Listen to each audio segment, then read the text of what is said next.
Welcome to the Pool Nation podcast, where it's all pool talk. And we ain't talking about netting and jetting or splashing and dashing. We're talking about becoming a nation of pool pros. We talk about the latest products, trends, and training in the pool industry. Now let's welcome your host, with over a decade of industry insider experience and still the reigning champion of Marco Polo, Edgar De Jesus, and his co-host, John JJ Flawless, the fastest netter in the West, and Zach the Pool Boy Nicholas.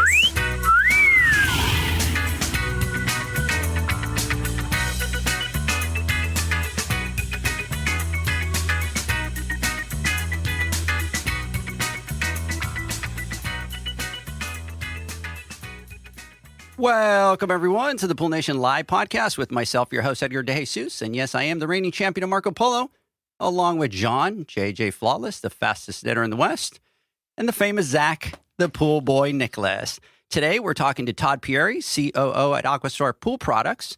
And returning to our podcast, today is Jamie Novak, Director of Branding and Communications at AquaStar Pool Products.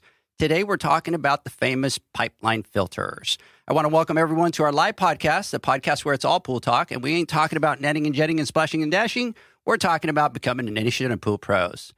And yes, we will talk about the latest products, trends, and training in the pool industry. But before we get started today, I want to thank our sponsors for this podcast, the Ultimate Pool Tools, SPPA, BlueRay XL, Pivot Pool Products, and AquaStar Pool Products. We want to thank them for their continued support. Zach, good morning. How you doing? I love it. Doing great. Having a great time getting to hang out with Todd and Jamie and really learn about AquaStar products. And they have a lot of cool stuff that we're going to get into today. I do have to say, I finally got to see Studio A, John. Got to get the tour yesterday, and what an amazing place. And I know that's where the business training that's coming up, the finance class, is going to be. So I think that everyone that's going to attend is going to have a really amazing time there. And I'm really excited to hear how it goes for everyone. I have a bone to pick right off the top of this podcast. Like, I'm just going to drop it. I'm going to go to our Insta chat. So big shout out to Steve Barnes, Janie, Howard. Typical thing, John. Hi, John. And then I get somebody over here that says, hi, John. And then they say, hi, Zach. Where's Edgar? I mean, come on, guys. Like, what are we doing? I think they're poking fun at me, John. They know now that that's my... Absolutely. Absolutely. It's on purpose. They found your weak spot. And they're poking at it. He's going to be thinking about that all day long. He acts like he's joking around, but he's developed a complex over it. He even called me up one time when it first happened. He's all, do you really think they don't like me, John? Aw, who couldn't like Edgar? And I'm like, no, man, they love you. They just want to say hi to us. And with you, they just feel intimidated because they kind of get like starstruck. Yes. And they don't want to engage with the mighty Edgar and his fabulous hosting abilities, and they don't want you to call them out on the live show. I think that's what the problem is. Yeah. Here's the trick with that, guys, is you know why John has brown eyes, right? Because you're full of shit, buddy. You're just full of shit. So right there with you, buddy. Anyways, John, how you doing? Doing great. And to be honest, I feel a little left out. I really wish I was there with you guys. You got FOMO? To me, it motivates me, right? And I'm like, I just can't wait for the next one. And I can't wait for all of us to be there. I mean, we did the podcast when I flew out to Texas earlier this month, and it was you and I, and Zach was remote. And then now it's you and Zach, and I'm remote. But next time, I promise, especially if Todd and Jamie decide to come back out, that I'll fly out there just for the podcast so we can sit down and we can do it all live out there in the studio. We could chop it up and eat some good food, because I'm sure Edgar's a great host. I was just going to say, I think you want to come out for the food more than hanging out with us. I do. From what I've learned over the past few days. I eat, and I love to eat. I believe variety is the spice of life, and I love trying different things and trying different places. And if you think Edgar took you out and fed you well, just wait till you're in company with me. That's a challenge. Yes. There was some good barbecue last night. Oof. Oh, where'd you guys go? To Tenders? Tenders. Yeah. But we also have to shout out our friends at Summer Moon. Oh, coffee. Isn't that good stuff? Mm. Yeah, it's pretty amazing. I wish I was there, but I'm glad I'm still here. I'm looking forward to this podcast. Jamie, Todd, I know you guys personally. We've talked multiple times. I think you two are great people. And what we're about to talk about on this podcast, especially, and we kind of hinted at it a little bit before we went live, is some of the new innovating products that you guys are bringing out. And all bullshit aside, to me, it's a breath of fresh air to see a bigger manufacturer or a known name out there innovating and changing the way we look at things before in the past, because I feel that as an industry, we've become somewhat complacent and just satisfied with okay or good enough. And I can see from the products that you guys are going to deliver and putting out, you're pushing that envelope. I know it's not easy, especially for a company and for a manufacturer to take chances or to do stuff like that, but it's the most rewarding if you knock one out of the park. And I think especially with these pipeline filters, you guys did just that. So I'm looking forward to having the conversation with you guys. And yeah, that's about it. I'm actually, thank you. Yes. You like that, right? Like that, yes. I mean it. I'm not I know you don't BS, yeah.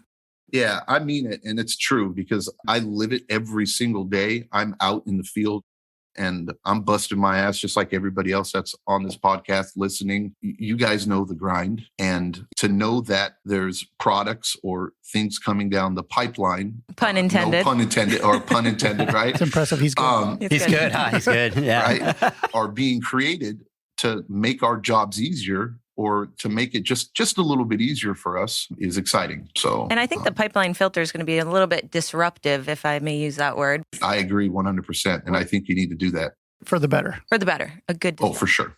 For sure. It's a buzzword, Todd. Come on. Disruptive. So Todd, good morning. John, good morning. How you doing? Very good. How are you? We're glad to have you. Thank We're you. super excited to have you. Jamie, Hi. how are you? Welcome back. Thank you. Thanks for having me. Now, how did you enjoy this time versus the last time? This is a lot of fun. Lots of good food. I'm not sure my pants are going to fit when I get home, but really excited to be here. Thanks for having me. We're super excited to have you guys here. We've had a great time. We'll talk about that during the podcast. Let's jump in, guys. So for everybody out there, if you have some questions, you know what to do. Go to poolnation.com, press that button, submit questions up at the top. John, we got one that I got to forward to you. And the other thing is that we're holding our first financial business class in person in Texas. And we're going to talk about understanding business metrics, financials, your cost of service. And it's going to be a party up here in Texas, John. So in case you want to take a flight, you might want to book that. Today's shout out goes to all those pool pros that are coming out to the class. And that's Chad and Christina from Stellar Pools in Texas. Brett and Jordan, they're coming up from San Antonio. Corey's coming from San Antonio. Josh, True Blues, he's coming all the way from Austin. Our boy Benny from our peer-to-peer is coming up. He's all the way in Atlanta, Georgia. Jeanette is out here. She's coming about an hour and a half from here. We got Chris and Cindy out from the neck of the woods where Zach is at. And we also have Kelly from Dedicated Pool Service out from California coming in. So big shout out to all of you guys. We're super excited for next week, and we are ready for you. The last thing before we jump in, I want to talk about the nominations for the Pool Pro Magazine, 30 under 40. They're open. Go to poolpromag.com. Submit those nominations, guys. Those are important. Let's recognize those people that are important into the industry. So I'm going to interrupt there. Shameless plug. Somebody nominated a wonderful person by the name of Mama Flawless. So to anybody out there listening, make sure you vote for her, please. Love it. She deserves it. Hey, second shameless plug. You forgot one of your favorite followers, my mom. Shout out to my mom. She is on there? I'm sure on here? She's somewhere. And if she's not, she has good reason. So she is like your biggest fan. So since we did the live, it's fantastic. Oh, how the boys doing? I love it. We should have had her come out. Please no. We should have had her come out. We needed Love her you, on Mom, this. But nope. We need her on this podcast. There's a lot of information, Todd, that we need to get from her. So, and another big shout out for everybody out there that's listening on the live. Matt Mann, I appreciate it. He's like, Edgar's my boy. I appreciate it. Glacier Pools out there. Steve says, Edgar, the man, the myth, the legend. Thank you. Ooh. See, somebody recognizes John. now we're talking. I'm telling you. Steve getting a t-shirt in the mail when this is over. Yes, I'm sending him shirts, stickers, all that kind of stuff. So Gary, big shout out to you too. Maria's on here. Jeanette, hey, Maria's Maria. on here. So big shout out to you, Maria, out there. So anyways, big shout out to everybody. Let's get this party started because I think we have a lot of things to talk about. Jamie, let's start with you. I know that you were on our podcast before. A lot of people know you, but we have so many listeners, new listeners. So why don't you tell us a little bit about yourself and how you got into the pool industry? Sure. My name's Jamie Novak, Director of Branding and Communications for AquaStar, and I started in the pool industry now 17 years ago. I started out working for another equipment manufacturer and was there for a couple of years and then transitioned to the chemical side of the business where I was for the past about 12 and a half years, before joining the AquaStar team last year. So always working in a variety of roles of sales and marketing. So I think the cool thing about being on the marketing side of the business now is that I understand the field perspective. I've been in retail stores, I've been in service companies, I've been out to pool builds. And so kind of bringing that field perspective to the marketing team of how you position things and your messaging and all that fun stuff it's a good kind of niche way to go about it. And it's not typical for a lot of marketers to have done sales before they get into the marketing side. So I love that part about my experience, and just meeting new people every single day is so much fun, like you guys. But yeah, that's kind of my quick background. I know I did a very extensive marathon episode with you guys. I think we might still hold the record for longest episode of all time when the girls and I were on. But yeah, I'm actually based in Bel Air, Maryland. Not a lot of people know that. AquaStar is out of the Ventura, California area. So I kind of call myself bi-coastal, but I really am based on the East Coast. So that's a little bit about me. I have a son who's 14 named Christopher. I'm sure I'm embarrassing him just by saying that. Yeah, my dog Maisie, she's not here, obviously. The last one, she popped her nose in the door a couple of times. So good to be here. So you're doing the branding and marketing. Can you kind of go into a little bit more detail of what that role looks like and entails as being a part of AquaStar and doing it? Yeah, absolutely. So AquaStar is one of those companies that in the past, a lot of people associated AquaStar with drain covers because they're a leader in that space, but didn't really know what else the company was up to. So when Todd and I talked and I came on board over a year ago now, it was really, how do we get the word out that we are doing so many more cool and exciting things? And being an American-based company, an American-made company, it was really exciting for me to kind of be able to get in there and tell our brand story and talk about what we're doing and what we're up to.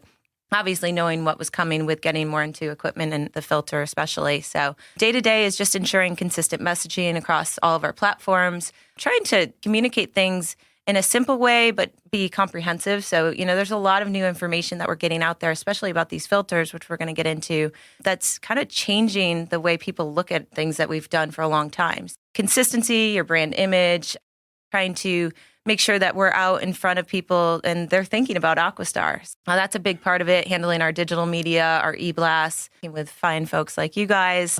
It's been a lot of fun. I have such a fun job, so it's really fun every day. And I do have to say, John, she's very good at her job. Thank you. So beforehand, She speaks so fluently and perfect. It's awesome. I got the call and, hey, can we have a chat? And she had a list of everything that we were going to do and the videos that she wanted to do and what we were going to say and how we were going to do them and how we were going to time them. And so you have been by far, out of all the people that we've had, the one that was prepared, the one that knew what she wanted to deliver. And when we got in that studio, it was fun because we were able to kind of throw all the work over to Todd, right? We enjoyed the time and just kind of threw it all to Todd. It's like, Todd, do your thing. I feel like his agent and Steve Barnes as well, who is absolutely fantastic and does a lot of work for us out there in the field. I feel like their manager, and I have the fun part of setting it all up and saying, like, go get them, guys, have fun. Yeah, for sure. There's a difference. You can talk to a lot of people or other reps or employees of other companies, and when they speak to the company or when they speak to a product, you can tell that it's a memorized talking point when they're talking to you about it. And it sticks out when you speak natural, and it's just like in conversation, and you can apply it to certain situations. And I've been thoroughly impressed, Jamie, from the very beginning. When you talk about your company, you're very passionate about it. And it's infectious, right? And it makes you want to learn a little bit more about what you're talking about. And that goes with anybody out there listening. If you're representing something, just like a business owner, and if you're talking about your company and why somebody should hire you, or if you don't make them feel good about it or make them feel like you're convinced, then it's going to be a hard sell. Yes. When you speak to it, it's very natural. And the same thing with Todd, too. And I remember at the Western show, we were sitting there, we were talking about the pumps, and I'm listening to him talk, and it's just like real world, right? No thinking, no, let me get that answer for you, or I think it's this, or I think it's that. It's just straight. This is what it is, and this is why it's good for you, and why we think it's going to better your business and better your game. Anyways, like I said, it's just real refreshing to hear that coming from the manufacturer side or from the representative side of the industry. I appreciate that. Thank you. I did come from radio promotions, believe it or not. In college, I did work for a radio station doing promotions. And I think energy is so important. If I'm not excited about what I'm talking about, why should you be? I mean, this is my job and my livelihood. I should be excited about it. So I appreciate that you recognize that. For sure. So, Todd, tell us a little bit about yourself and the journey that you've had in this industry. Yeah. My name's Todd Pieri, COO of AquaStar Pool Products. I grew up small town, northern Indiana, 22 years, and then migrated my way to the West Coast, where I, by accident, walked into a distribution location in Southern California looking for some hourly work while I would look for a quote unquote real job. And the company at the time just started a program for college graduates. And I was asked if I would be interested. And this was 2003. And I said, yeah, absolutely. Because I had nothing, right? I had nothing but the clothes in my car and moving to the West Coast. And 2 weeks later, I was hired on with that company, and I was with them for 7 years. And it was Pool Corp. Ended up managing a location for a few years. And then AquaStar came around, and we started buying product from them. And I got to know Wade Newloff really well. And I approached them and said, hey, what do you think about a West Coast sales manager? And Newloff said, after 2 interviews, absolutely. So that was middle of 2010. So I've been with the company now since then. A lot of different roles. Started as a West Coast sales manager, morphed into the national sales manager, vice president of sales, and now the COO of the company. Been an amazing run. I had no idea I would end up in the pool industry, but now I can't get out. I love it. That's what they say, right? Yeah. Once you get in, you never get out. Well, you know how many stories by accident is like the opening line. I'm 100% by accident. Like Really? Oh my God. There was not even, I was more corporate retail sales and just a completely different world. Corporate retail sales. That's interesting. Yeah. And it's just a completely different world. And I finally just said, F it. And I'm going to do something for myself. I don't want to work 7 days a week, 80 hours a day. 80 hours a week, 7 days a week. And I'm just like, whatever. And I was literally just driving, and I said, what can I do? And I started opening up my eyes. I don't want to get off subject here, and I never noticed it before because we never had a pool before, but I started seeing a bunch of trucks with pool poles or pool companies. And it's kind of like when you just buy a car and you've never had before and you never used to see it, but now that you own it, you see it everywhere. Kind of like the same thing. And then on my way home, we saw like 17 pool trucks, and it was like maybe a 10-mile drive. And I was like, wow, well, obviously there's something there. Let me look into it. If they can do it, I can do it better. And then it just started from there. And then I did my little research. But it's funny how it works. And I would have never thought in a million years I'd be in the pool industry, yet here I am. And I don't ever see me getting out of it because I absolutely love it. I love it. Call me crazy. My accident with how it started was with a vice president of Pool Corp was my last interview. I sat down and, he's the vice president of Pool Corp, and he had been with major companies before. And he basically gave me a 5-minute spiel of his background and said, at the end, I'm going to ask you a lot of questions. Don't BS me. And I was like, okay, like this is going to go real well. And his first question out of his mouth was like, he said, so what do you know about pools? And I was like, okay, the interview's over. And my answer back to him was, I've swam in one before. And the interview, it turned out well. And here I am today. So yeah, it was pretty wild. I mean, that program is great. They're looking for kids that they can train and mold and bring into the industry. We need that young inflection into our industry. So it's a great program. I think I had more experience than you starting then, because I had at least had to clean my own pool growing up. So no, I had swam in them. That's it. Crazy. a little bit of leverage I've got there now. Yeah.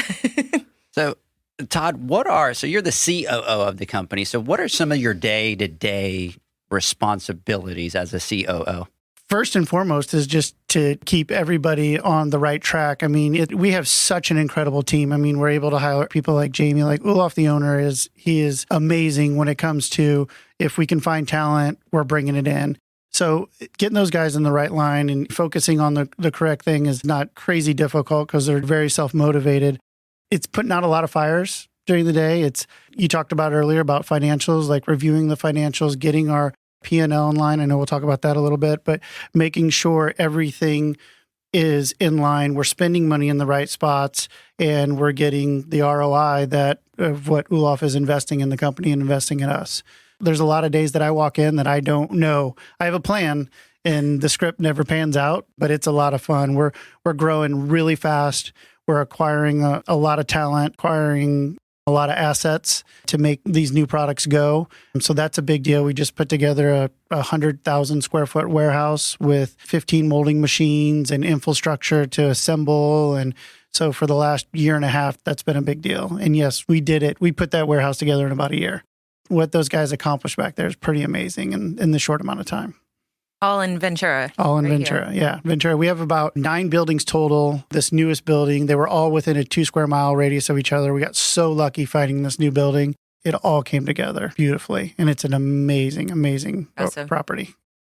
So, John, just to let you know, Todd did say that he was going to fly all of us out there and that we would do a tour of it and that he had even this little cart for you so you could drive around the whole Andrew, place.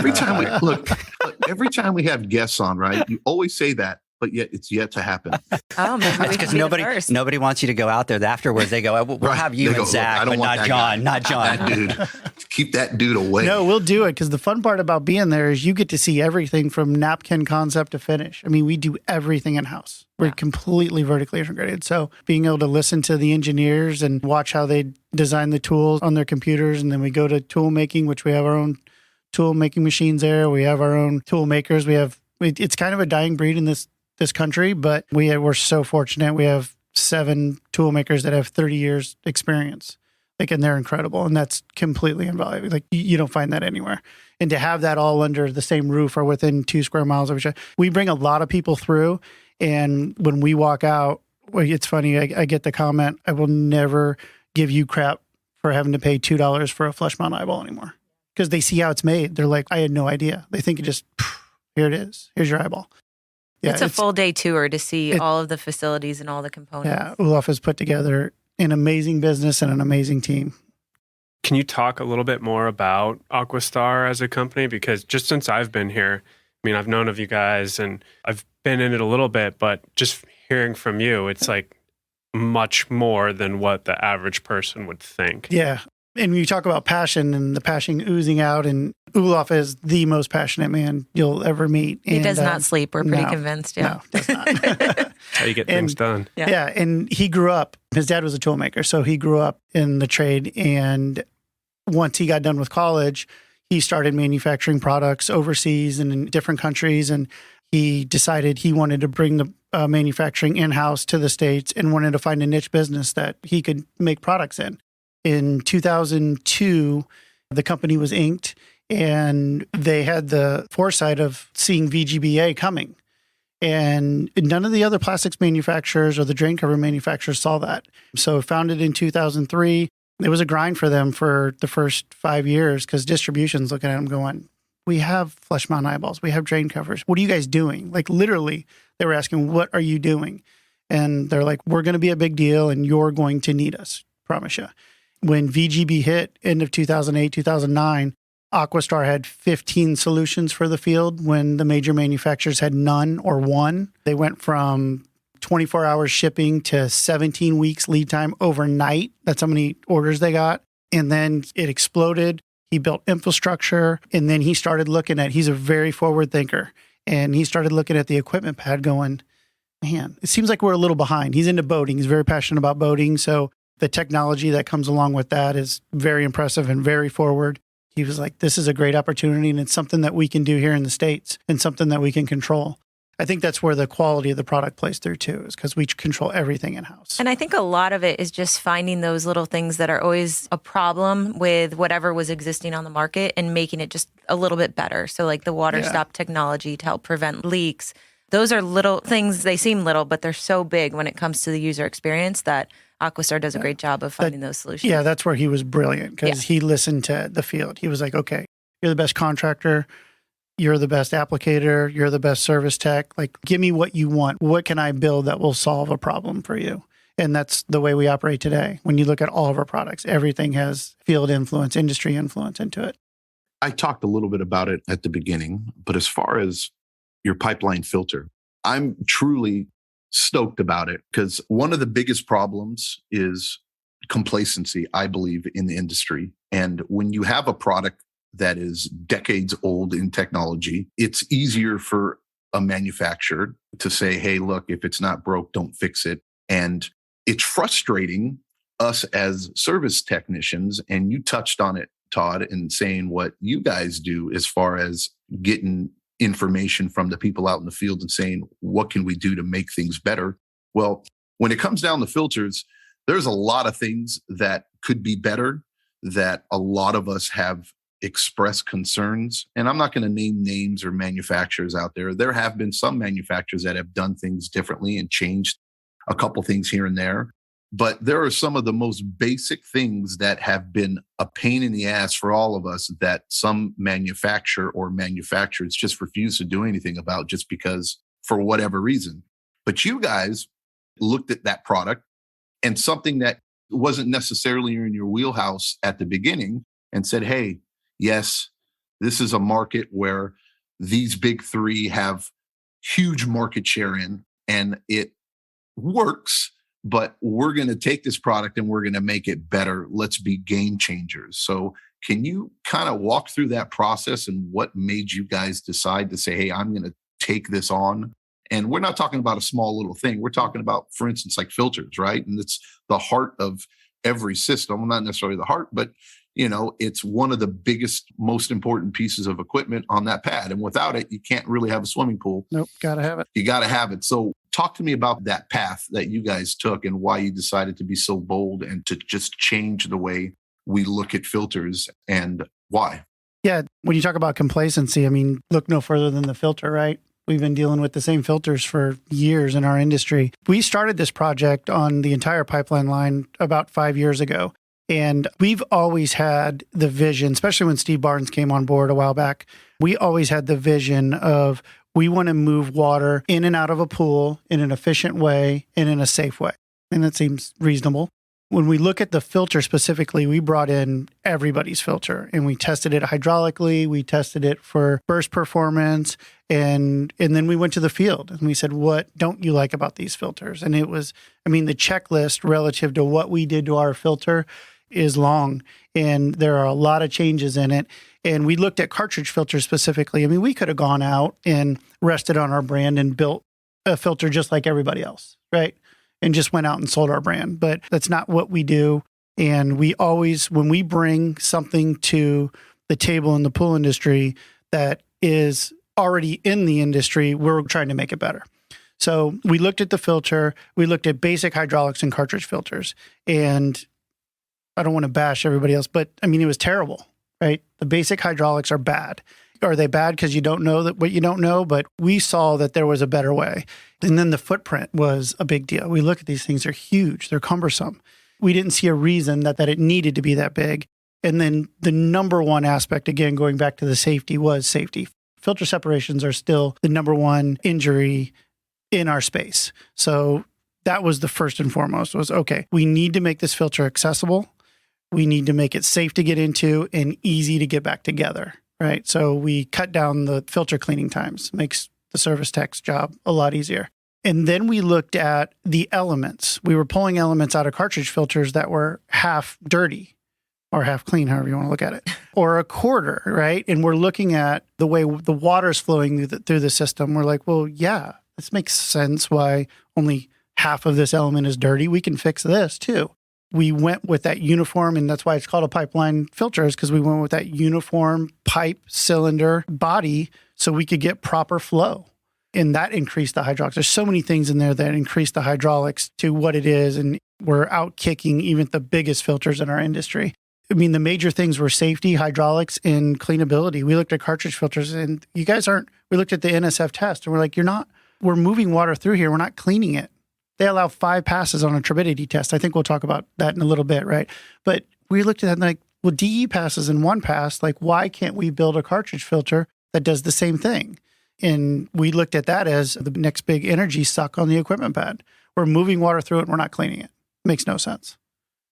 So I have to say, Perfect. The timing on this trip for me couldn't have been more perfect because I've spent the last week or 2 weeks in the field, and I literally spent all week cleaning filters, right? And that I'm is not good timing for us to talk to you. And I walk in, right, and I meet you guys, and I think I'm there 3 minutes, and we're already talking about the filter, and you're showing it me. And the first thing that pops in my head is, if I had one of these on every pool, everyone on my team immediately becomes a filter cleaner. Whereas right now, it takes training. You have to learn all the little tricks. You have to learn all the little things to do to get it to seal up. And then the safety aspect of it. The last thing I want is them to botch up a band clamp and then have it blow open on them. So that to me is really exciting. I mean, it is really easy to use, and I think anyone could do it.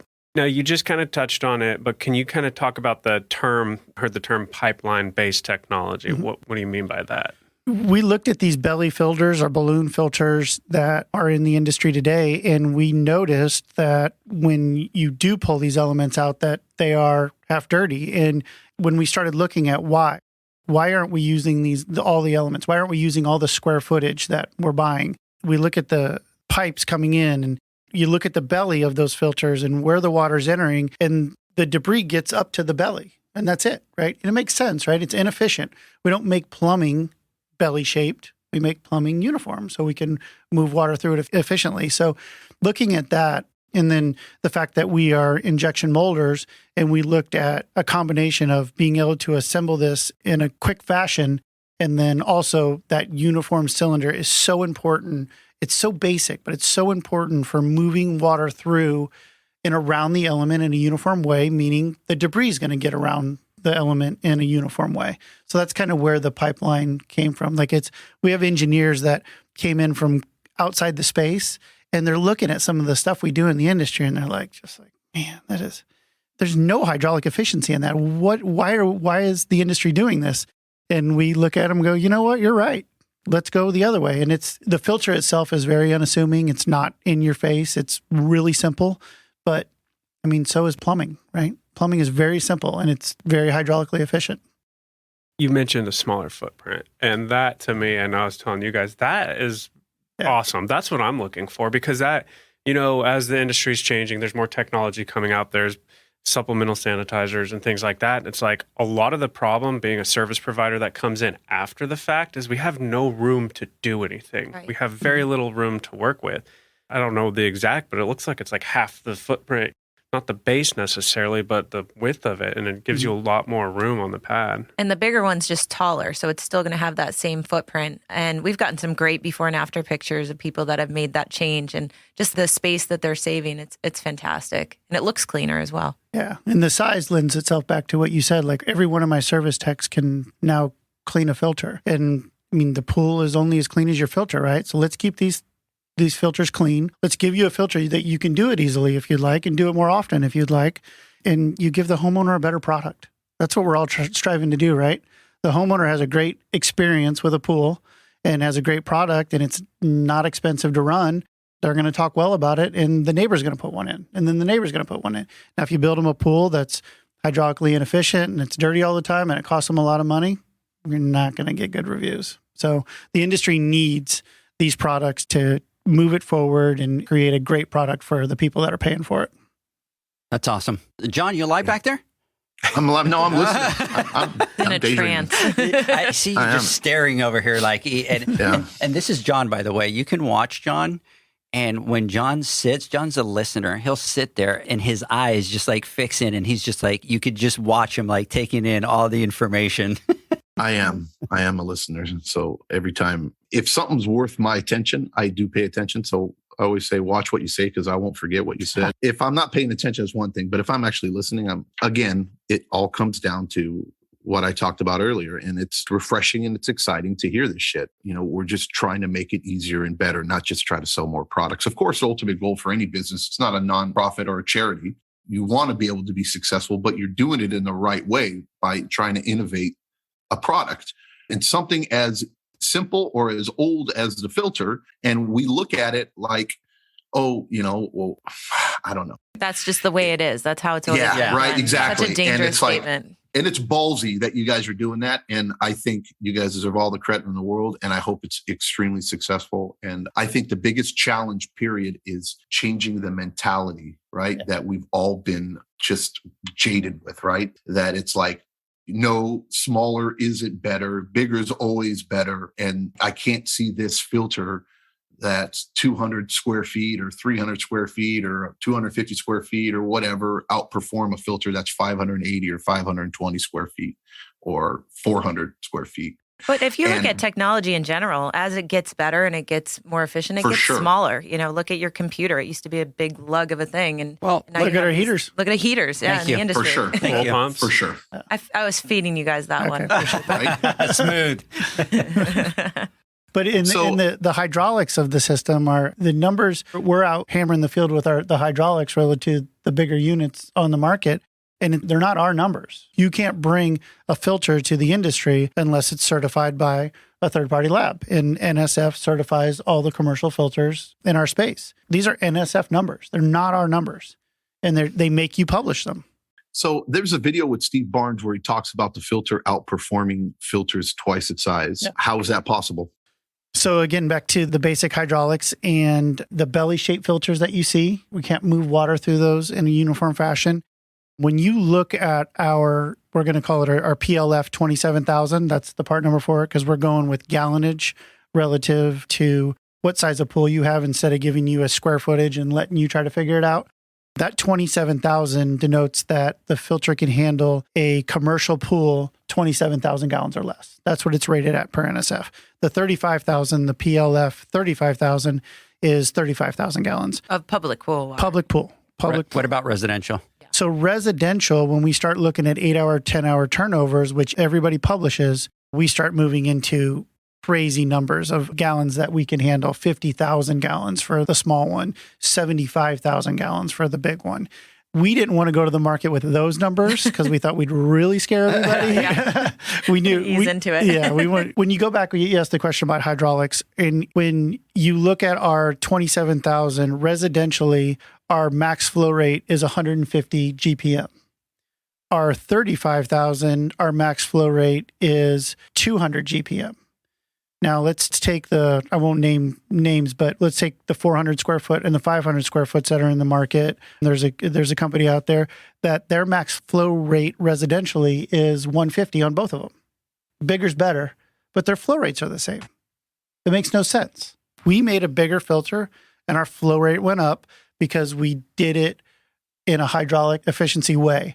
So what we do with water moving in the base of that filter and moving out the base of that filter, we move that water up that pipeline in a uniform fashion that allows the entire space of that 200 square foot cartridge element that's in there to be used. And then we took the core and we opened up the core 70% more than the competitors that we see out there. Like, well, open area is far better for hydraulics and water efficiency. And then we looked at the element itself. We went out and we found who we felt made the best media, right? Pleco makes our element. So we found the best media. We didn't necessarily agree with their designs. So we designed our own element and we asked them to make it. And they gave us parameters with what we could work in. So our idea was to make the pleats longer, make the element wider, and then eliminate pleats. So we could actually use all of the square footage all the way back to the core. We all have taken out elements and the back pleats are all packed together and it never gets dirty back there because you can't use it. It's like taking a Kleenex box and opening it up and laying all the Kleenexes on the ground and saying, well, this is my square footage. But then you put them back in the box and you can't use that. It's not usable square footage. So you'll hear us talk about usable square footage a lot. So that helped with the hydraulic performance as well. And then when we start coupling all of those things together, our pressures start going down exponentially. So on our 27,000 at 150 GPM, we are at 4 PSI on a filter gauge. 4. When we are almost 3 times better than our competitors out there. You look at a 400 or a 500 square foot filter, they're at 11 PSI. We're at 4. They have a 400 square foot filter. Why wouldn't they be outperforming us hydraulically, right? They never addressed it. The manifolds are tough. They slow water down. The belly shape slows water down. That's where, when we came in, that's exactly what we wanted to address. And then the core was very big. And like I said, moving water through it in a uniform fashion is the most important thing. And that's where you get the ability to clean water with the entire element. So usable square footage in the element. The other thing is I have Steve Barnes over here. He's watching the Facebook Steve. Live. So big shout out, Steve. But the PLF 27,000 has the same NSF flow rating as the 520. More important, the PLF starting PSI at the flow rate is 7 PSI lower than the 520. That's insane, John. That's the 27,000. That's Yeah, the small the 27,000, the small one. That's just absolutely insane. And the difference cleaning 520 filters, right? Yeah. And then cleaning. God, I hate cleaning. And here's the next question. Let me ask this, because somebody jumped on here. What about the cleaning? Does it need to be cleaned 4 times as often? No. And I'm glad they asked that question because we get that all the time. Your pressures on your filter gauge move when the usable square footage in your element gets clogged up with debris, right? So let's say that 400 square foot will be generous, and they're saying they're using half of their square footage. So now they're back down to where we are with our 200 square foot element. And because we are using our entire element, the pressures will not rise any faster than that 420 or 520. And they might actually rise less because our hydraulics starting out are exponentially better than theirs. I want to jump in on that. Is it going to be the same, the 7 to 10 PSI higher from your starting pressure as when we need to clean the filter? Does that change at all? No, that doesn't change. I think that's important for the hydraulics of the basic hydraulics of the system. If we can keep those pressures low, it's going to cost less to run that pool. Still stick at that 10. Over. Yeah, 7 to 10 is always good. That's awesome. Hey, guys, let's do this. Let's take a quick word from our sponsors. When we come back, we will continue with Jamie and Todd. The SPPA is dedicated to the niche general liability insurance needs of pool and spa professionals. As industry leaders, we'll fight for you, protect you, and be there for you. We provide extraordinary service before and after the membership and insurance is in effect. Insured members of the program get the best customer support and have peace of mind that their alliance is their voice and always fighting for their program and insurance needs.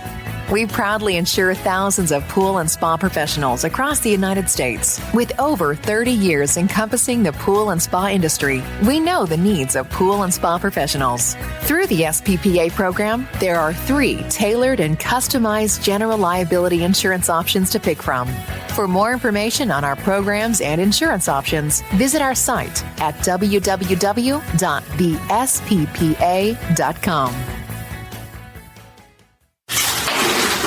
The sound of you continually pitching pool care poles into the trash. The sound of you using an Ultimate Pool Tools carbon fiber pool care pole for years to come. Go to ultimatepooltools.com or Instagram at Ultimate Pool Tools. Now available, Pool Invoice. Pool Invoice is a pool billing software created specifically for the pool service and repair industry. It's developed for our industry and only our industry. Pool Invoice is built with reoccurring billing in mind. You can print, email, text invoices, or even send via WhatsApp. You can add reoccurring or yearly charges, accept credits, and set up autopay. You can even see when customers have seen the invoice. It even has a customer portal where they can log in and see, print, and pay invoices. It has all your customers' information on one page, so you don't need to search through hundreds of invoices looking for the one you need. Just go to the customer profile and it's all at your fingertips. Created specifically for the pool industry, Pool Invoice. Now available at poolinvoice.com.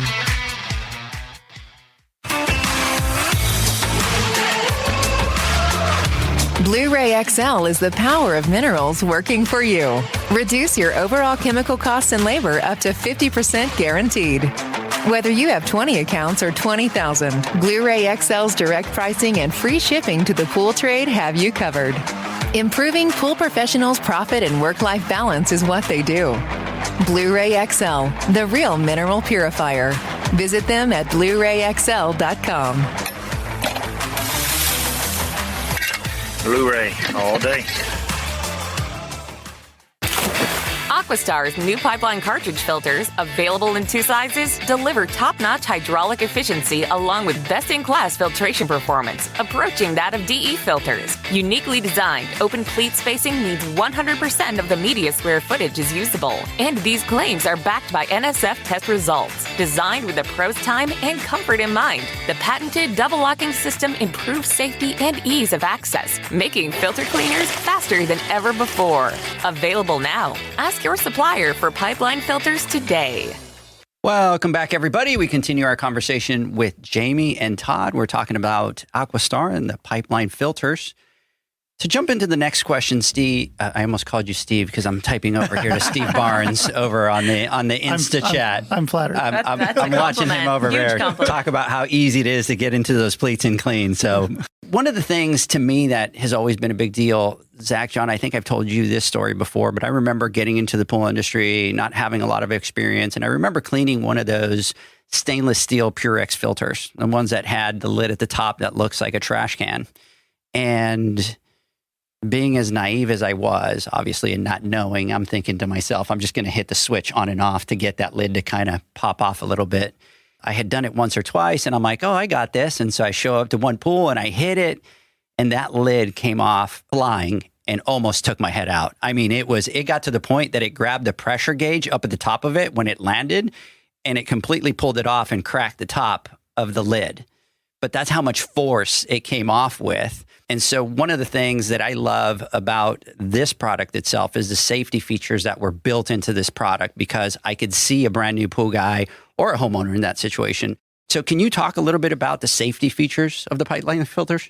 Yeah, as I started the show with, it was Steve Barnes' number one thing. He's like, guys, if we're going to build a filter, we have to make it easy to get into, and we have to make it safe. He'll tell you when he was with Pentair, he handled a lot of the issues that came with filter separations and injuries, right? That was the first and foremost thing that came to it. So we have incredible engineers. So we looked at him and said, okay, you got to make it safe, and you got to make it the easiest and fastest to get into. And they're like, okay, no problem. And we're looking at them going, what you make do it mean? sound so simple. Yeah, Okay, no problem. right. I'll have that by next week. Yeah, right. They did. And maybe not next week. we came up with a quad thread system where the O-ring is actually on the body of the filter on the outside of it.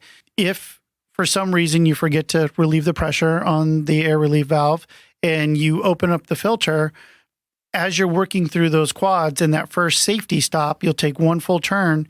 You have to release two handles with two hands, rotate it around. It hits that first safety stop. At that first safety stop, through those threads, you have depressurized the system, right? So if you forgot to relieve the air, your feet will get a little wet, or you'll hear the air come out and the lid cannot come off. The worst case scenario is if you did leave the pump on and you're moving fast and you open it and water will flow down the sides of it. And again, you'll get your feet wet, but the lid will not blow off. So through that quad thread system, which was brilliant, and then where they put the O-ring, because we always want to keep that O-ring clean, right? We didn't put it in an area where debris is going to collect. Very strategic on that. Again, not obvious, but you look at it, looks really simple, but super important where we put that. And then to depressurize the system where that is, made it much easier with that quad thread. So everything kind of fell in line with that. But yeah, we've basically built a filter for the people that don't know or maybe are in a hurry, right? And it's going to save everybody from themselves. Or even those that are a little intimidated. I'll be completely honest. I've been in the industry as long as I have, and when I had a cartridge filter on my pool, I was afraid of it. And so I did swap out to ours, and I have ripped into that thing multiple times because it's just so easy. And it doesn't even need it half the time. I'm just like, oh, look how cool this is. I can take this apart and put it back together in 10 minutes for me. So, and Zach, from a safety standpoint, you have new employees that you're putting into your business all the time. Man, they're going to go through the same process that I did, right? They don't know. And so if they get out there, you put them out to do it, man, there's that safety feature there that's just going to avoid that entire scenario. I think about it every time I clean a filter. Yeah. Is this the one? Oh, Yeah. Back to what I said. I mean, just think of over the years, how many people have gotten hurt or injured, how many lawsuits have taken place. And right? nobody's done anything about it. And nobody's given a shit enough to do something about it. Because you know why? Because that one lawsuit or that one payout was a lot cheaper than putting all the R&D or all the whatever research into creating or, reinventing the wheel in their eyes. And that's the type of thing that I'm talking about that I think is what's exciting about what you guys are trying to do. And it's like saying something, okay, not that it can't be done, it's just that other manufacturers for whatever reason, they just don't feel like it's necessary or it's not worth it. And that just the fact that you guys can sit there and say that this lid will not pop off, you will not get hurt, you'll get your feet wet, and that's about it. It's idiot proof, pretty much. It's the backbone of our company, right? We've made drain covers for years to eliminate entrapments, right? So when we start looking at other technology where there are issues with injuries, we're going to address it. Well, and you also, I think somebody brought this up, it may have been Steve, with the rise of these Swimply or Airbnb pool usages, like who's to say that somebody's not going to go and mess with someone's equipment that they don't understand? And that's something that scares me personally. And I think the more information we can get out to people about there's a safer way to do it, there's a better way to do it, the better. I just want to throw that out there. Yeah, not to be morbid, but one of the first lawsuits that Steve dealt with was a death from a filter separation, where a homeowner didn't want to wait through the weekend because they were having a party for their service guy to clean the filter. And he said he was going to do it on the following Monday. And she was like, absolutely not. I need this clean. I got a pool party. And unfortunately, that ended in a tragic death. And that was one of his first lawsuits that he was with Pentair on. And had to deal with that. So major influence from him on that, right? For pointing that out. That literally, I'll never forget that day, that first meeting. We're all jazzed and excited about building the filter. And he sat there and goes, we have to figure out a safe way. Safety is number one. And it's happening. And it's happening now because I have a good buddy of mine who works for one of the biggest pool companies in the country. And I was on the phone with him, and I remember him going out to a customer's house, and he had a bandage on his head. And through conversation was that the filter popped up and smacked him in his head. He couldn't do it. And that's why he called them to come out there to take care of it. And this was just a few months ago. It is dangerous. It's scary that it can happen. And what's frustrating is it's preventable. And you guys seem to have done it. So kudos to you. Thank you. I think there's a TikTok or something that says, I understood the assignment. That made me think of you guys. It made me want to do a TikTok on I that. want So you I to think I'm do a going to do that. TikTok. I feel like the last time I was on, you had just done a TikTok with your child. So I think we need to do They that. make me do all kinds of stuff. I'm going to do one with I understood the assignment. Sorry, Zach. I love this. So you had touched on this a little bit, but the cartridge itself, is this a different element or is it the same one that the competition's using? It's the same media that the competition could get. I mean, like I said, Pleatco makes our element, but we did the design because we were not happy with the hydraulic performance of the elements that we see today. Now, our core is very similar, but the design itself, we've stretched it out to add more usable square footage, and we stretched that out because we wanted to eliminate. We didn't want to take an element and pack in a bunch of pleats and not be able to use that space to clean water just to call it a 300 or a 400 square foot filter, right? We wanted to make an element that was the rub is there, the mean. You got to find the mean, right? Like how many elements do we need relative to where we can get our best performance hydraulically and then also our best performance cleanability wise. Yeah, and that's huge. And I mean, just this, like I said, this last week, I'm out there and a lot of those filters, I mean, you clean it, and then you think you're done and you go, whoop, and open those plates up and it's just packed full of crap. Yeah. They're filthy inside. That's like you can grab one of those cartridges for like 45 minutes and you'll make half of a dent. Yeah. I mean, they're that bad. No, and then when you're getting, I think what Todd's getting at too is there's always one side of the filter that's way dirtier than the other, right? And then inside that core, you got a bunch of shit because that's where the water wants to kind of go through, and everywhere else it's not. It's a bear. It's a pain in the ass. And maybe I'm a little more passionate about it because, like Zach, these last couple of weeks in 115 degrees, I've been cleaning a lot of filters with all these sandstorms. Last thing you want to be doing in 115 degree heat. And then you're busting open a 520 because I believe when we're putting filters in, we do, let's say, I don't care what size pool, we're going to get the biggest filter we possibly can for that pool because that's what we want to do.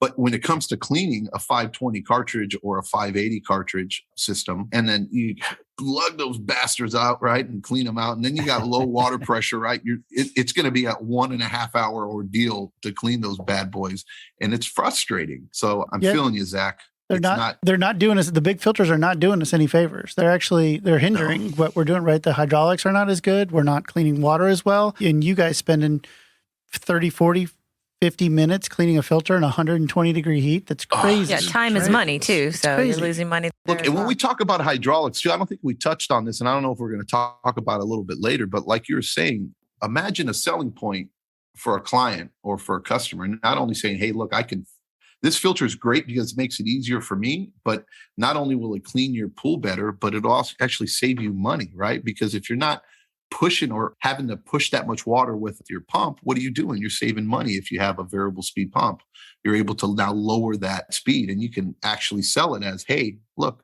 it's going to save you a little bit of money too, because it's that hydraulically efficient that we don't have to ramp this thing up to X amount of RPMs in order to move that same amount of water and to filter it within a certain amount of time. Yeah, and now when we want to start using our variable speed pumps to activate our jets and our waterfalls and our water feature, we don't have to use as much energy there, or you're going to get a better performing jet, right? That's awesome. So guys, let me ask the next question. And we've talked about this a little bit, and that is that you guys talk about the turbidity tests with the NFS. And NFS, eh? What is that? NSF? NSF. NFS. You had to have one this episode, Edgar. Right. But you see how it is, John. So I was going to ask that question. You're not here. I have to do it for you, John. There you go. There it is. That's exactly what I was going to say right now. You're not here to call me on it. And she just, instead of letting me have my moment, which by the way, John, I will let you. Don't think that I didn't notice that when John said, it's idiot proof. And he just like went like that and stared in my direction. I was going to call you out on that. Don't think so. And I looked straight. Yeah. You just looked straight at me. Even Edgar can do it. Even Edgar can clean it. So, and then I have Jamie over here, which Jamie, I might have to get even before the end of this podcast. Oh, boy. No. And I know where he's going to go with it, You know where I'm going, right? But I have leverage on Zach, so it's full circle. Go bad, it's full circle shit show in this podcast. I'm clean. I don't know about that. So tell us about the turbidity and why that's such a big deal. So NSF does a turbidity test, and it's kind of a two-phase test that they require every filter manufacturer to pass. So with cartridge filters, the turbidity test, you're allowed 5 passes to pass their standard. And so what that is we take a tank of water, they take a tank of water, they gunk it up with dirt, oils, anything that they can think of, and then run it through your filter, and they call it a turnover as a pass. And you get 5 passes to clean the water up to 70%. I mean, to me, that seems amazing and crazy inefficient. Amazing, not in the best way. In the best way, right. When you look at DE filters, they pass the turbidity test in one turn, right? So we're looking at cartridge filters in our industry, and we're looking at the data that NSF is publishing, and we're 4.5, 5 times the turnover to pass the standard to clean water up to 70%. Again, crazy inefficient. So we built our unit. We knew we had a really good hydraulically performing filter. And then the idea of what we did with the element was to clean better, right? Clean water more efficient. And we didn't know what we were going to get when we sent it to them. We knew we were going to be better than 4 turns. They actually got their brass to call us, called Steve Barnes and said, hey, Steve will tell you the story. He was nervous. He got on the call and he saw the head guys at NSF, and he was like, uh-oh. And they said, we just want to congratulate you. You guys, you are the first cartridge filter that we have tested that passed the turbidity test in 1 pass, right? That's huge. We're outperforming hydraulically. Now we're outperforming almost 4 times on the cleanability side. We're actually cleaning water when we move through it. It's amazing, right? That's an amazing aspect of the filter. And then the other part, when we go talk about the cleanability of it, is they require, when you clean the element after you pass the turbidity test, that in your instructions, they will clean that element exactly how you tell them to, whether it's a garden hose, whether it's a bucket of chemicals that you have to set it in for 20 minutes and then put it back in. However your instructions say, that's how they will clean it, and they'll put the element back in, and you can lose up to 50% of efficiencies and still pass the test. Which is crazy. Again, very lenient, right? That's insane. Very lenient. So our instructions say, clean the element with a garden hose. Literally, clean it with a garden hose. So they cleaned ours with the garden hose. They put it back in. We lost 2% efficiency. 2%, which is crazy. So when you look at those numbers and you look at our 27,000 or our 35,000, and we're talking at 150 GPM, we're at 4 PSI, and we lose 2% efficiency, we move to close to 6 PSI.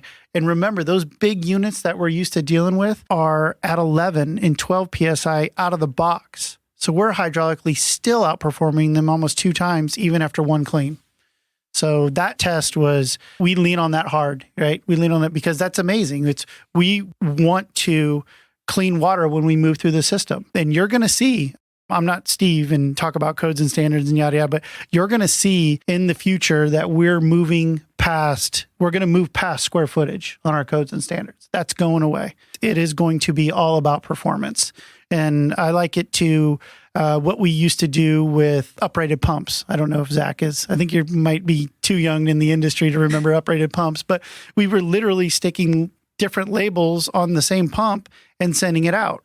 And that's why the DOE is in our space. They're in our kitchen because we did not handle that very well, right? We were misleading the service trade, we were misleading the industry, and we were misleading the homeowners. That's why I truly believe very soon you're going to see square footage go away, and it's all going to be based off of performance, which it should be. It absolutely should be. Edgar? Yeah, go ahead. Did you catch it?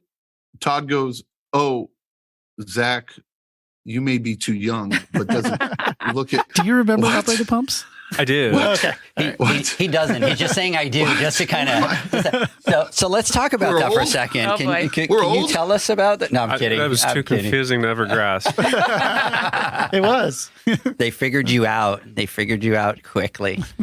I was super excited because, first of all, got to geek out with the product, see it in person, shoot some videos, put some content that I'm dying to put out. So I really got some behind the scenes stuff.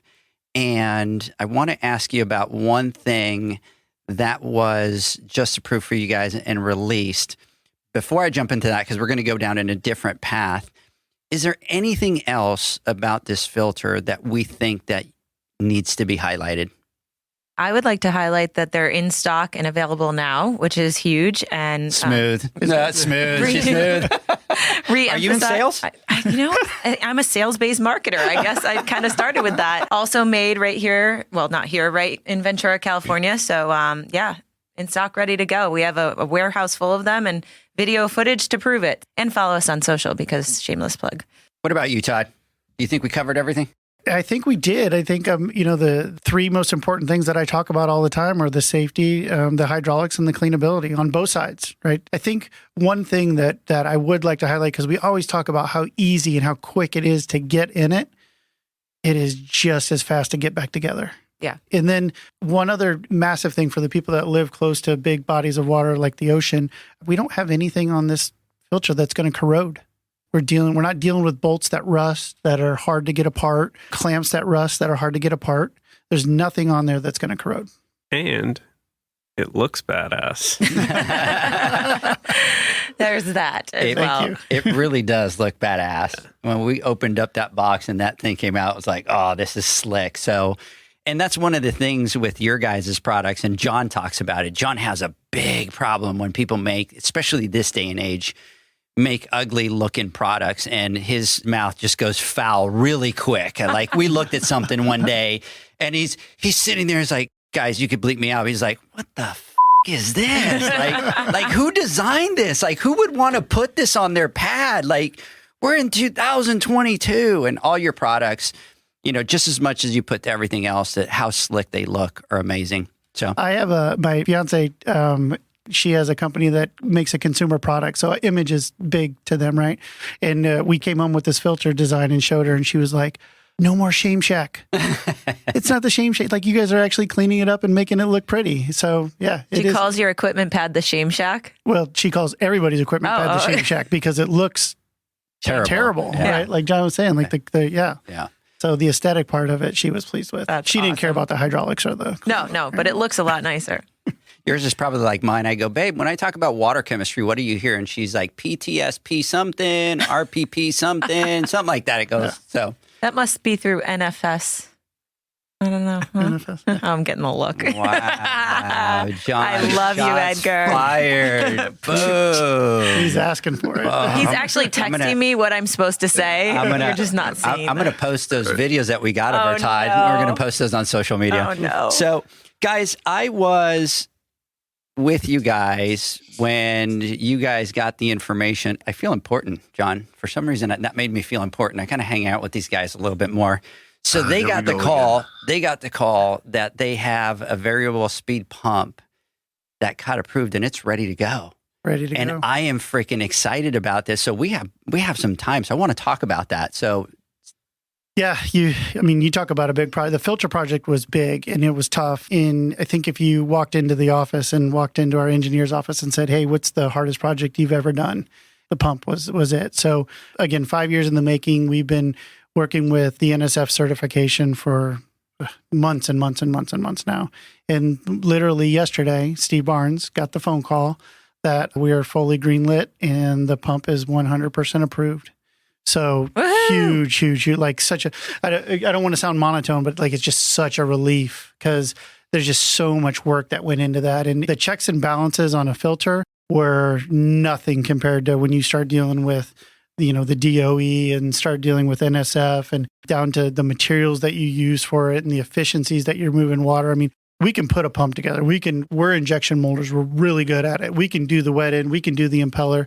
When you start talking about needing to move water through it in an inefficient way to pass the standard, that's a whole nother ball of wax, right? And our engineers are good, but when you look at that impeller, it's a different type of engineering, and they taught themselves and they went through hundreds and hundreds of different impellers before we got to the unit that we settled on. And that entire wet end is completely engineered by us for performance. John, wait till you see this thing. You're going to go all geek out on this thing. I did. I saw that video that you guys shot with that cool music background that you posted on Instagram. It's amazing. I listened to it like 10, 15 times. Yeah. But no, I had the chance to see it. I've said it before, and I'm super, super excited. And I just want to know what AquaStar is working on now that they're developing for 5 years, because I don't know if it's a coincidence. No pressure.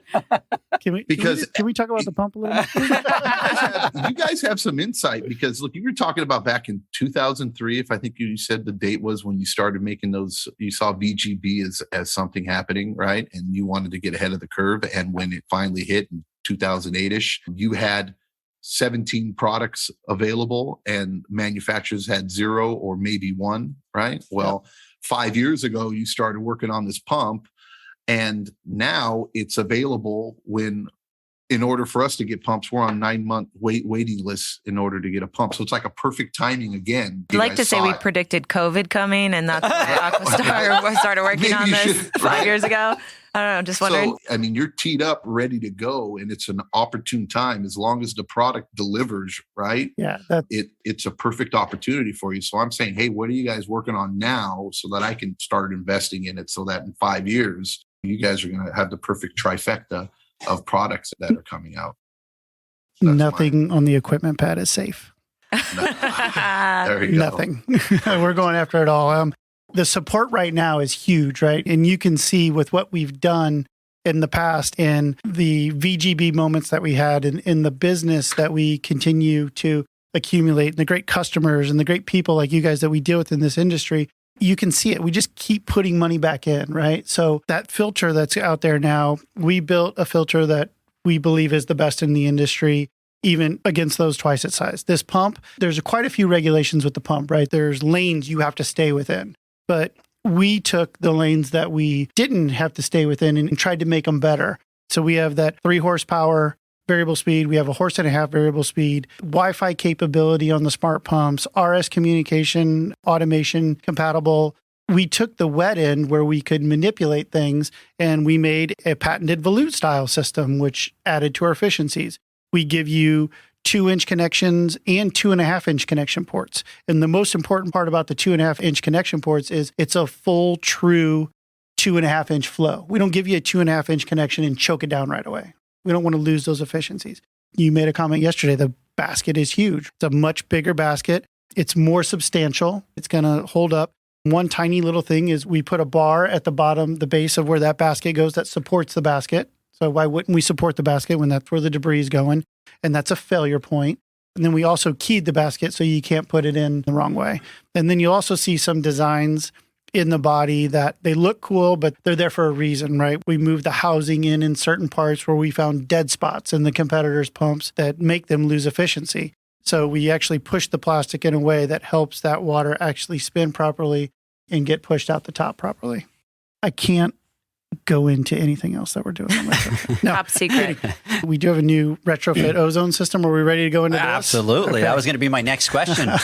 So, and our location of Texas right at this moment is pretty important to this product. It's very impressive, yes. So this is another product we started down the road a few years ago. We make a new construction ozone corona discharge system that, through one of the relationships that we've developed in the industry over the years, challenged us to try to push the ozone through the skimmer. He felt like that was the most important part because, we all know that's where biofilm builds up from the skimmer to the filter, and how do we clean that? And so if that's where the biofilm is building, then let's move the ozone through there, keep that clean, and break everything down before we get there. So we came out with that. It was a great product, but it's for new construction only, right? We're laying conduit. We can't use it as a retrofit. We have a great relationship with the NPC, and we sell white goods, right, to all these applicators. A gentleman that is no longer with us, Greg Garrett, had challenged us. We had a great relationship with Greg, and he challenged us, you have to make a retrofit ozone system. He loved O3 because there was no byproduct, right? And so finally we got to the point where we were ready to make a retrofit ozone system. Our applicators kept asking us for it. Again, we pulled everybody's product in and looked at it and looked at what was good and what we thought was bad. And then we went to the field and said, where are the pain points? There were quite a few of them, from, the big manifold to you have to have an external power supply to the Maisie injector, because when you're using retrofit on corona discharge, we need to use Maisie injectors, right? And that Maisie injector will calcify over time, actually very quickly in hard water areas, and you got to go in and you got to clean those out. And so the unit that I have here is a retrofit ozone system, power supply built in. We're running a low voltage unit. We have a transformer with it, and we actually just plug it into a 110 outlet. So 12 inches on the return side, in your plumbing, plug it into a 110 outlet. Your power supply is in here. Your bypass is in here. We are mechanically cleaning the Maisie injector slot in here. And then we are mechanically, with the back pressure, we're mechanically manipulating that as well relative to the output of the ozone. The other thing that was cumbersome, again, on hydraulics, and what we wanted to accomplish on the hydraulic side, is most Maisie injector systems, because of the big manifolds, you need about a 8 to 10 PSI pressure differential. So again, counterproductive to our variable speed pumps. To get ozone into the system, now we got to ramp our pump up. With this system, we are at 2 to 3 PSI pressure differential. So we can keep our flows really low and still get ozone into the system. And then this unit here puts out 1 gram an hour. So relative to how long you want to run your system, you can do a lot of oxidizing in your pool. On the retrofit side, for the service techs and the guys doing remodels out there, this thing is a home run. Did you talk about my favorite part, which is the star? The star. So we do have a star on top. Inside that star, we put some LEDs in there, not super bright, but that's where your functionality comes from relative to it telling you that it's working. So as our ozone is working, we'll get a slow pulse that will light up our AquaStar, shameless plug. And then all of your error codes will be in there relative to its flashing, so you're not getting ozone production. I think Zach asked yesterday, what's my maintenance? And really, the only maintenance in here is to keep the flow path clean. And we're on the return side of the filter and the heater, so that shouldn't be an issue. So there's really you don't have to clean out the Maisie injector. You don't have to worry about the backflow of ozone back into the tube and destroying the ozone output. We talked about the pump and the filter, and I'm crazy excited about that. It was an amazing project, and we're happy to get them both over the line. But this right here is what I'm most excited about. This thing's amazing. That's pretty cool. And I said, it looks cool as hell. It kind of looks like a sapphire, like a gem, or Yes. I don't know. It's The best was like at the shows, what do you think that is? And the answers, I think somebody said Back to the Future. Like Nobody guessed it because we deal with capacitor. right. deal with Hyperhufinator valve. Yeah. big manifolds, and we deal with power supplies when it comes to ozone generators. So no one guessed it. The design came from Olaf. Walked into, and he's a little crazy sometimes, and we love him for it. But he walked into the war room and he sat down and he had this ball that he had picked up at Big Five, and I can't remember the name of the ball, but it was this shape. And he goes, "We're going to make the retrofit ozone system, and this is the ball that we're going to mimic it after. And I want everything inside there. I want the bypass in there. I want the electronics in there. I want everything in that system. And Now, are those available right now? we're about a month out and we'll be ready to go. Again, I'm so excited about this system because we know we have such a great relationship with NSF that we go to their shows and we listen to the classes. Oh, I'm sorry. And NSF, but NPC. And we listen to the issues that they have relative to the startups and, the modeling that happens and from maybe it's chemical warfare that happens, but they want it. I'm so excited for this because there's just no byproduct to ozone. There's no byproduct. And if you can get it in the system in an efficient way, it is absolutely the most aggressive way to clean water. Jamie, just food for thought here from the marketing standpoint. Mm-hmm. You need to do a TikTok or a video and then shine bright like a diamond. Oh, yes. A star is born. Yeah, I'm not going to take that credit, by the way. I'm not that smart. That was Shannon on here in the Insta chat. She's like, shine bright like a diamond. Big shout out to you, Shannon, out there. We really appreciate that. I could see that in the trade pubs. Yeah. That's great. Yeah. Shine bright like a diamond. Yeah. The other thing that I want to do is I want to give a huge shout out to Jeanette Horn. And Jeanette is a huge part of our community. And she sent me a message and said, hey, we're going to miss you today. I just landed in New Jersey to surprise my dad for Father's Day. So excited. I hope you guys have a great show. So Jeanette, you know that we're big, huge fans. And we really appreciate that. Just the fact that she's going off and she's kind of always has us in the back of her mind. So appreciate that. Guys, let's do this. Let's take our last word from our sponsors. When we come back, Zach, John, I want to get your final thought. The Hyper Pole from Ultimate Pool Tools is a pool care pole designed by pool professionals for pool professionals, featuring precision-crafted carbon fiber and stainless steel construction. Go to ultimatepooltools.com or Instagram at Ultimate Pool Tools. Pool pros have specific needs when it comes to general liability insurance. The SPPA program has you covered. With 3 tailored and customizable general liability options, SPPA makes it easy for pool pros to feel secure. Find out more and get covered at thesppa.com.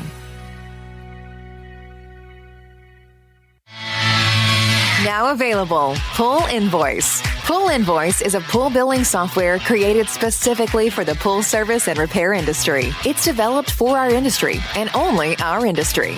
Pool Invoice is built with recurring billing in mind. You can print, email, text invoices, or even send via WhatsApp. You can add reoccurring or yearly charges, accept credits, and set up autopay. You can even see when customers have seen the invoice. It even has a customer portal where they can log in and see, print, and pay invoices. It has all your customers' information on one page, so you don't need to search through hundreds of invoices looking for the one you need. Just go to the customer profile and it's all at your fingertips. Created specifically for the pool industry, Pool Invoice. Now available at poolinvoice.com.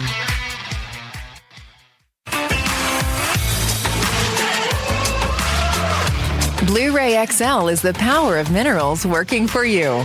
Reduce your overall chemical costs and labor up to 50% guaranteed.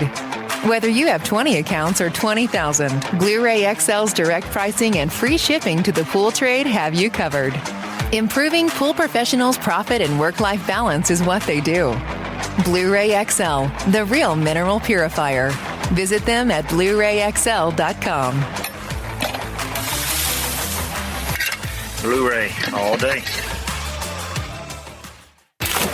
AquaStar's new pipeline cartridge filters, available in 2 sizes, deliver top-notch hydraulic efficiency along with best-in-class filtration performance, approaching that of DE filters. Uniquely designed, open pleat spacing means 100% of the media square footage is usable. And these claims are backed by NSF test results. Designed with the pro's time and comfort in mind, the patented double-locking system improves safety and ease of access, making filter cleaners faster than ever before. Available now. Ask your supplier for pipeline filters today. Welcome back, everybody, to the Pool Nation podcast. We continue our conversation with Jamie and Todd from AquaStar Pool Products. We talked about the pipeline filters. We talked about their new variable speed pump that's coming out. And we actually talked about our new Shine Bright Like a Diamond, right? That's got to be the tagline for it. I love it. So Shannon, big shout out there to you. So guys, let's get our final thoughts. Zach, let me go with you first. This has been a really interesting trip, and it's been really fun to hang out with you guys and learn about the products. And like I was saying earlier, just from the moment I walked through the door, it was like we were already diving into the features, and the filter is absolutely awesome. And I'm just excited and love the idea of someday having a filter that everyone on my team becomes a filter cleaner. And I cannot say it enough because it's been a huge challenge for us to get all our cleans done because we have a couple people that are capable of doing it. So it would just be absolutely awesome to have a route full of these filters. I can pop it off. It'd be quick. It'd be easy. We could do it more frequently, like you were saying. And I love the idea that you're safety minded. We've talked a lot and everything's about safety. And I think that's huge. And I think that it's a big topic in our industry, but it's not the biggest topic, or it's not as big as it should be. So I think that's absolutely awesome. And lastly, I just have to give you and Leanne a big thank you. You've been awesome hosts. You've treated me like royalty, pampered me. So I really appreciate it. Thank you. Appreciate that. Did you look at the face that John's making like, what? So, John, let me get your final thoughts. They made me sleep in the garage. Look, I did a lot of talking already, and I'll kind of recap real quick. But first, I just want to thank everybody. Todd, Jamie, you guys are amazing. Thank you for taking the time to fly out to Texas to sit down and talk with us and have this podcast. To everybody out there listening, you've come to know us over the years that we're not ones to really peddle products or talk about products. That's not really our thing. Our purpose is to better the industry and to make every pool service company owner or technician or builder or whatever's job just a little bit more easier, and for them to become more profitable and more efficient in what they do. But sometimes a product and what our purpose is, those intersect, right? And I think with AquaStar and the new line of products that they've come out with has hit the sweet spot, right? And has gotten to that point to where these aren't just every average everyday filter or your average everyday ozone or pump or whatever it may be. This is actually new innovative product. And the reason why we're talking about it, and we've dedicated this episode to it, is because we truly think that if you use these products, it's going to better you, right? It's going to make you more efficient. It's going to make you more profitable. It'll make your clients more happy. And that's the ultimate goal, right? That's what we're in business for, and that's what we're trying to do. And I think what AquaStar and you guys have come out with, you guys have hit a home run. And I'm looking forward to more newer, innovative products coming out from you guys, and not just from you, but from all the manufacturers, right? I think it's very healthy that we create competition, because competition drives innovation. And I think that's kind of where you guys are at. And I hope that other manufacturers out there listen and try to make us better than what we are. And good enough isn't good enough. I just want to thank you guys. I really appreciate it. Always have a good time talking to you too. Zach and Edgar, it's cool seeing you guys together in the studio. Can't wait for us to be there next time, all three of us. And then when I do move out there, for us to kind of do it full time. Looking forward to it. So thanks again. I know everybody's busy. Much appreciated. Now I got to get out in the heat and start cleaning more filters. Clean more filters. Oh boy. Yeah. Thanks, John.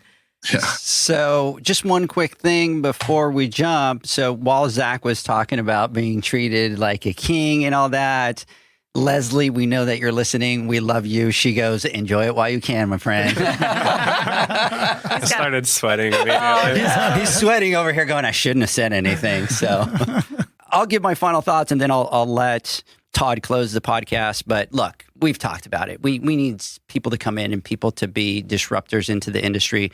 I love the fact that you guys are coming in and kind of going, forget about everything that we've learned in the industry. Forget about that product. We need something completely fresh, completely new. Get out of the box. And one thing that, I'll be quite honest with you, kind of pisses me off is that you've had people that have died because of lids of filters and nothing has been done about it. So that tells me, which I didn't know, but that tells me that they settled the lawsuit, whoever it was, and they moved on and they continue to do things in business as usual. And that, as a human, kind of pisses me off that they have the ability and they can't come back to us and tell us, oh, well, it's something that can't be done, because here came AquaStar and very quickly did it.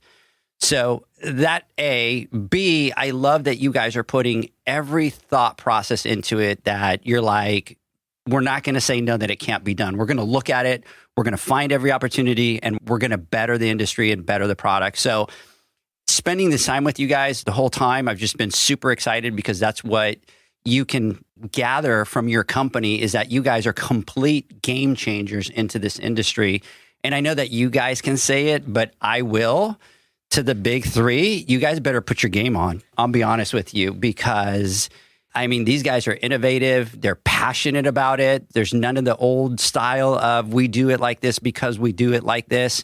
And that's exactly what the industry needs. So And they listen. and they listen. So that's absolutely amazing. I've loved spending time with both of you and hanging out with you and kind of getting to see a little bit more behind the company. So anyway, sorry I threw that before. I'm going to throw it here last to Todd. So Todd, I'm going to let you close the podcast. All right. Couple fun announcements. We just brought on Devin Kahn Associates, who is repping our product line through the entire country. So it was important for us to bring on a group that could handle the entire country to keep our message consistent and then also keep that feedback consistent that's coming back from the field. And then we just hired a new West Coast sales manager, has been in the industry for 20 some years, Daniel Nicholas, and he's going to handle the West Coast for us. Another incredible talent that Olaf has allowed us to bring into the company. And then both touched on it about the progression that AquaStar sees in what we can accomplish. A big part of that is your guys' support, right? The support of the industry, consuming these products, using them, Being open to the new message. Yeah, open changing habits. So that support is huge. And when we get that support, man, the sky's the limit with what we can do. Like I said, Olaf's just crazy enough to pull a couple more rabbits out of his hat before we're done here. He's a visionary. He is a visionary. All I'm going to say is this, John. Imagine if I go up to him and I go, okay, listen to me for just a second. I have an idea. Just hear me out. Just hear me out, right? I think I'm afraid to introduce the two of you, actually. I think John would grab me by the back of the shirt and be like, get out of here. Stop opening your mouth. You got no business. So, but he'll listen. That's awesome. So we've really enjoyed having you guys here. John, I know that you need to get out there and you need to hit it at 115 degrees. So we're going to let you go. Zach, I've really enjoyed having you come up here. That was kind of fun. And Todd, Jamie, thank you so much for your time. Thank you for your support. And we're looking forward to a lot more podcasts. Absolutely. Thanks for having us. Yeah, and thank you for what you do for the industry. I appreciate that. Thank you. All right, guys, have a great one. Bye, everyone. Bye. Bye. Thanks for listening to the Pool Nation podcast, a member of the Pool Nation family. You can listen to us live every Friday here at 9 a.m. Pacific, 11 a.m. Central, and 12 noon Eastern Standard Time. You can find us at Pool Nation or poolnationpodcast.com, on Facebook, or on Instagram at pool.nation. And to find more info about Pool Invoice, the billing software built specifically for the pool industry, go to poolinvoice.com.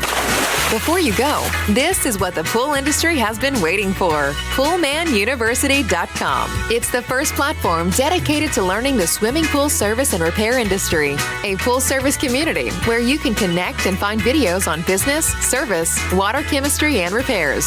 See you there at PoolmanUniversity.com.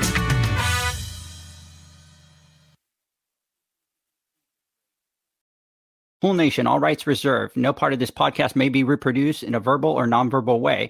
May not be distributed. It may not be distributed in any social media platforms or transmitted in any other forms or any other means, including recording or other electronic or mechanical methods without the prior written permission of Pool Nation.